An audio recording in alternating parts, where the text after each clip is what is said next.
Hi friends, welcome back to my channel.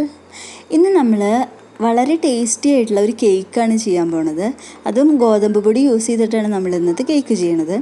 അപ്പോൾ നമുക്ക് വേഗം വീഡിയോയിലേക്ക് പോവാം. അപ്പോൾ നമ്മുടെ ചാനൽ ആദ്യമായിട്ടാണ് കാണുന്നതെന്ന് വെച്ചാൽ സബ്സ്ക്രൈബ് ചെയ്യണം കേട്ടോ. ഇന്ന് നമ്മൾ മെഷർമെൻറ്റ് കപ്സ് ഒന്നും യൂസ് ചെയ്യണില്ല. അതിന് പകരം ഇങ്ങനത്തെ ഒരു ഗ്ലാസ്സിലാണ് നമ്മളിന്ന് പൊടിയും പഞ്ചസാരയും എല്ലാം അളന്നെടുക്കണത്. 250 ml കപ്പിന് തുല്യമായിട്ടുള്ള അളവാണ് കേട്ടോ ഈ ഗ്ലാസ്സിന്. അപ്പോൾ ആദ്യം നമുക്ക് ഇന്ന് ഒരു 5 ടേബിൾ സ്പൂൺ പഞ്ചസാരയാണ് എടുക്കുന്നത്. എന്ന് വെച്ചാൽ അര കപ്പ് പഞ്ചസാര എടുത്തിട്ട് നമ്മൾ അതിൽ നിന്ന് 1 ടേബിൾ സ്പൂൺ മാറ്റി വയ്ക്കുക. കാരണം അപ്പോഴാണ് മധുരം കറക്റ്റായിട്ട് വരുന്നത്, അതുകൊണ്ടാണ് അങ്ങനെ ചെയ്തത്. ഇനി ഇതിലേക്ക് ഒരു 2 ടേബിൾ സ്പൂൺ വെള്ളം നമുക്ക് ഒഴിച്ചു കൊടുക്കാം കേട്ടോ.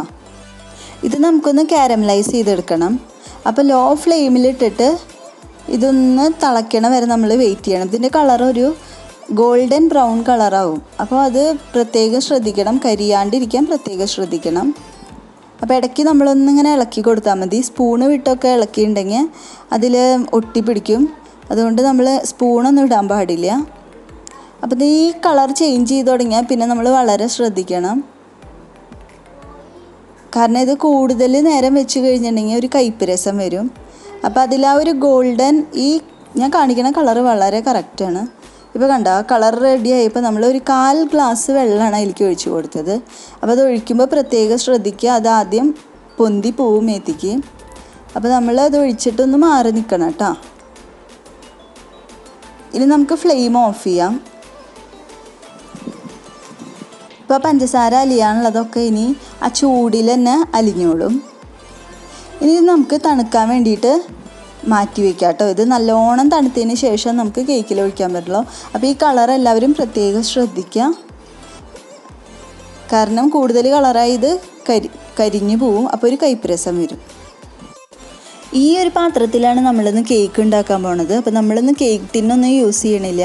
അപ്പോൾ കുറേ പേര് എൻ്റെ അടുത്ത് പറഞ്ഞു കേക്ക് ടിന്നില്ല, മെഷർമെൻറ്റ് കപ്സ് ഇല്ല. അപ്പോൾ അവർക്ക് വേണ്ടിയിട്ടുള്ള സ്പെഷ്യലായിട്ടുള്ള വീഡിയോ ആണ് കേട്ടോ അത്. അപ്പോൾ നമുക്കിതൊന്ന് ഗ്രീസ് ചെയ്യണം. അപ്പോൾ കുറച്ച് സൺഫ്ലവർ ഓയിൽ ഇതിലൊന്ന് തേച്ച് കൊടുക്കാം. എന്നിട്ട് കേക്ക് അടിയിൽ ഒട്ടി പിടിക്കാണ്ടിരിക്കാൻ വേണ്ടിയിട്ട് നമ്മൾ ബട്ടർ പേപ്പറിന് പകരം കുറച്ച് ഗോതമ്പ് പൊടി ഇങ്ങനെ ഇട്ട് കൊടുക്കുകയാണ്. എന്നിട്ട് നല്ലോണം ഒന്ന് തട്ടാം.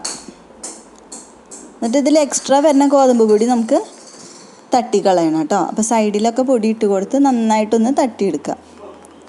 ഈ ഒരു അളവിന് കേക്ക് ഉണ്ടാക്കി കഴിഞ്ഞിട്ടുണ്ടെങ്കിൽ നമുക്ക് 5 പീസ് കേക്കാണ് കിട്ടുക.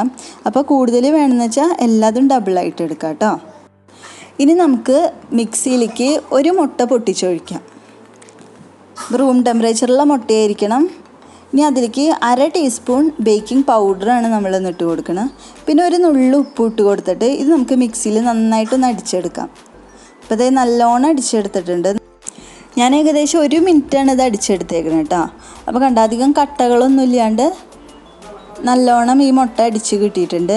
ഇനി നമുക്ക് ഇതിലേക്ക് ഗോതമ്പ് പൊടി ചേർത്ത് കൊടുക്കാം. അപ്പോൾ 1/2 ഗ്ലാസ് ഗോതമ്പ് പൊടിയാണ് ഞാൻ ചേർക്കുന്നത്. കണ്ടോ, ഗ്ലാസ്സിൽ കറക്റ്റായിട്ട് 1/2 ഗ്ലാസ് ഇട്ട് കൊടുക്കാം. ഇനി ഇതിലേക്ക് നമുക്ക് സൺഫ്ലവർ ഓയിൽ 1/4 ഗ്ലാസ്സാണ് ഒഴിച്ച് കൊടുക്കുന്നത്. ഇതേ ഗ്ലാസ്സിൽ തന്നെ നമ്മൾ എല്ലാ അളവെടുത്താൽ മതി. 1/2 ടീസ്പൂണ് പട്ടയും കരയാമ്പൂവും കൂടി പൊടിച്ചത് ഇട്ട് കൊടുത്തിട്ട് ഇത് നമുക്ക് നല്ലോണം ഒന്ന് അടിച്ചെടുക്കാം.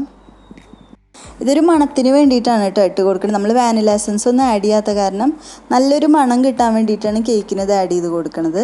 അപ്പം നമ്മുടെ ബാറ്റർ ഇങ്ങനെയാണ് ഇരിക്കുക. ഇനി നമുക്ക് ഇതിലേക്ക് കാരമലൈസ് ചെയ്തിട്ടുള്ള പഞ്ചസാര ചേർത്ത് കൊടുക്കാം. അപ്പോൾ കാരമൽ ഇത്തിരീശ ചേർത്ത് കൊടുത്തിട്ട് നമുക്ക് മിക്സിയിൽ അടിച്ചെടുക്കാം. അപ്പോൾ ആദ്യം കുറച്ച് ചേർത്തു. ഇനി രണ്ടാമത് നമ്മൾ ബാക്കിയുള്ളതും കൂടിയും ചേർത്ത് കൊടുത്തിട്ട് ഒന്നും കൂടി മിക്സിയിൽ അടിച്ചെടുക്കാം. നമ്മളിതിൽ പട്ടയും കരയാമ്പൂവും ഇട്ടിട്ടുള്ള കാരണം ശരിക്കൊരു പ്ലം കേക്കിൻ്റെ അതേ ടെക്സ്ചർ തന്നെ ഈ കേക്കിന് കിട്ടും കേട്ടോ. ഇപ്പം നല്ലോണം അടിച്ചെടുത്ത് കഴിഞ്ഞു. ഇനി നമുക്ക് ആ കാരമലിൽ ഒഴിച്ച് വെച്ചിട്ടുള്ള ആ പാത്രത്തിലേക്ക് ഈ ബാറ്റർ ഒഴിച്ച് കൊടുത്ത് നല്ലോണം മിക്സ് ചെയ്തെടുക്കാം. നിങ്ങളിപ്പോൾ ഏത് ഗ്ലാസ്സാണ് അളവെടുക്കാൻ യൂസ് ചെയ്തതെന്ന് വെച്ചാൽ അതേ ഗ്ലാസ് കൊണ്ട് തന്നെ എല്ലാതും മെഷർ ചെയ്തെടുത്താൽ മതി. അപ്പോൾ നല്ല സോഫ്റ്റായിട്ടുള്ള നല്ല കേക്ക് കിട്ടും കേട്ടോ. ഇനി ഈ പാത്രത്തിലുള്ള കാരമലായിട്ട് നമുക്കിത് മൊത്തമായിട്ട് മിക്സ് ചെയ്തെടുക്കാം കേട്ടോ.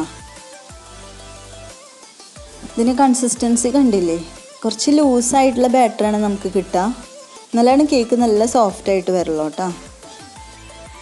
ഇനി നമ്മളിതിലേക്ക് കുറച്ച് നട്ട്സും ട്യൂട്ടി ഫ്രൂട്ടിയും ഒക്കെ ചേർത്ത് കൊടുക്കണം. അപ്പോൾ നിങ്ങളുടെ കയ്യിൽ ഉണക്കമുന്തിരിയൊക്കെ ഉണ്ടെന്ന് വെച്ചിട്ടുണ്ടെങ്കിൽ അതൊക്കെ ചേർത്ത് കൊടുക്കാം.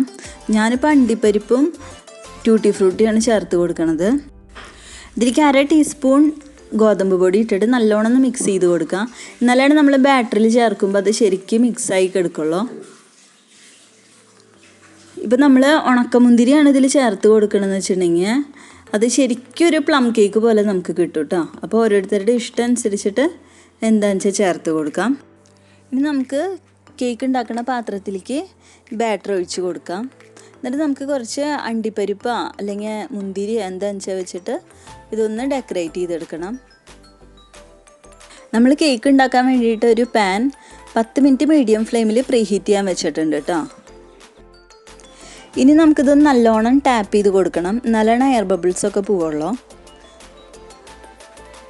ഇപ്പോൾ 10 മിനിറ്റ് ആയിട്ടുണ്ട്. ഇനി നമുക്ക് 35 മിനിറ്റ് ലോ ഫ്ലെയിമിൽ ഇത് ബേക്ക് ചെയ്തെടുക്കാം കേട്ടോ. അപ്പോൾ നമ്മുടെ കേക്ക് 35 മിനിറ്റ് കഴിഞ്ഞപ്പോൾ കറക്റ്റായിട്ട് ബേക്കായി വന്നിട്ടുണ്ട് കേട്ടോ. കത്തി വെച്ച് നമ്മളൊന്ന് നോക്കാണ്. അപ്പോൾ ഇതേ കണ്ടോ, തീരെ ഒട്ടി പിടിച്ചിട്ടൊന്നുമില്ല. അപ്പോൾ വളരെ ക്ലിയർ ആയിട്ട് തന്നെയാണ് കത്തി വന്നേക്കുന്നത്. അപ്പോൾ നമ്മുടെ കേക്ക് നന്നായി ബേക്ക് ചെയ്ത് വന്നിട്ടുണ്ട്. ഇനി ഇത് കുറച്ച് നേരം നമുക്ക് തണുക്കാൻ വെക്കാം. നല്ലോണം തണുത്തതിന് ശേഷം അത് എടുക്കാൻ പാടുള്ളൂ കേട്ടോ. കേക്ക് നല്ലോണം തണുത്തിട്ടുണ്ട്. ഇങ്ങനെ ഒരു കത്തി വെച്ച് സൈഡിൽ കൂടെ ഇങ്ങനെ ഓടിച്ചാൽ മതി. നമ്മുടെ കേക്ക് കറക്റ്റായിട്ട് വേഗം വിട്ടുപോരും കേട്ടോ. കേക്ക് നല്ല സോഫ്റ്റാണ് കേട്ടോ. നമ്മൾ മൈദ കൊണ്ട് ഉണ്ടാക്കുന്ന കേക്ക് പോലെ തന്നെ നല്ല സോഫ്റ്റാണ്. അപ്പോൾ നമ്മൾ ഹെൽത്ത് വൈസ് നോക്കുകയാണെങ്കിൽ ഇങ്ങനെ ഗോതമ്പ് കൊണ്ട് ഉണ്ടാക്കുന്നതാണ് നല്ലത്. കണ്ടോ, നമ്മുടെ കേക്കിൻ്റെ അടിഭാഗമൊക്കെ നല്ല ഗോൾഡൻ കളറിലാണ് വന്നേക്കണത്. വളരെ സോഫ്റ്റുമാണ്, വളരെ ഫ്ലഫി ആയിട്ടുള്ള കേക്കാണ്. അപ്പോൾ നമ്മൾ ഒരു 5 പീസാണ് ഇതിൽ നിന്ന് കറക്റ്റായിട്ട് കിട്ടുക. അപ്പോൾ നിങ്ങൾക്ക് കൂടുതൽ കേക്ക് വേണമെന്ന് വെച്ചാൽ ഈ യൂസ് ചെയ്തേക്കുന്ന ഇൻഗ്രീഡിയൻസൊക്കെ ഡബിളായിട്ട് എടുത്താൽ മതി കേട്ടോ. അപ്പോൾ എല്ലാവരും ഈ കേക്ക് ട്രൈ ചെയ്ത് നോക്കാം. നല്ല സോഫ്റ്റ് ആയിട്ടുള്ള കേക്കാണ്. ഒരു പ്ലം കേക്കിൻ്റെ അതേ ടെക്സ്ചർ തന്നെയാണ് ഈ കേക്കിന്. അപ്പോൾ എല്ലാവരും നമ്മുടെ റെസിപ്പി ട്രൈ ചെയ്യാം. ഇഷ്ടപ്പെട്ടു എന്ന് വെച്ചിട്ടുണ്ടെങ്കിൽ ലൈക്ക് ചെയ്യുക, ഫ്രണ്ട്സിനും റിലേറ്റീവ്സിനും ഒക്കെ ഷെയർ ചെയ്ത് കൊടുക്കുക കേട്ടോ. അതുപോലെ സജഷൻസ് എന്തെങ്കിലും ഉണ്ടെങ്കിൽ കമൻറ്റ് ചെയ്യുക. നമ്മുടെ ചാനൽ ആദ്യമായിട്ടാണ് കാണുന്നതെന്ന് വെച്ചാൽ സബ്സ്ക്രൈബ് ചെയ്യണം കേട്ടോ. ആ ബെൽ ബട്ടൺ ക്ലിക്ക് ചെയ്ത് ഓൾ എന്നുള്ള ഓപ്ഷൻ സെലക്ട് ചെയ്യണം. അപ്പോൾ ഞാൻ പുതിയതായിട്ട് വീഡിയോസ് ചെയ്യുമ്പോൾ എൻ്റെ നോട്ടിഫിക്കേഷൻ നിങ്ങൾക്ക് കിട്ടും. ഇപ്പം ഞാൻ ഈ കേക്ക് കട്ട് ചെയ്തിട്ട് നിങ്ങൾക്ക് കാണിച്ചു തരാം എത്ര സോഫ്റ്റാണ് ഈ കേക്ക് എന്ന്. കണ്ടോ, നമ്മളിങ്ങനെ പിടിക്കുമ്പോൾ ശരിക്കും സ്പോഞ്ച് പോലെ വരും ഈ കേക്ക്. അപ്പോൾ എല്ലാവരും ഈ ലോക്ക്ഡൗൺ ടൈമിൽ ഇത് ട്രൈ ചെയ്ത് നോക്കാം. കുട്ടികൾക്കൊക്കെ ഒത്തിരി ഇഷ്ടമാവും. അപ്പോൾ നെക്സ്റ്റ് വീഡിയോയിൽ കാണുന്നവരെ take care and thanks for watching.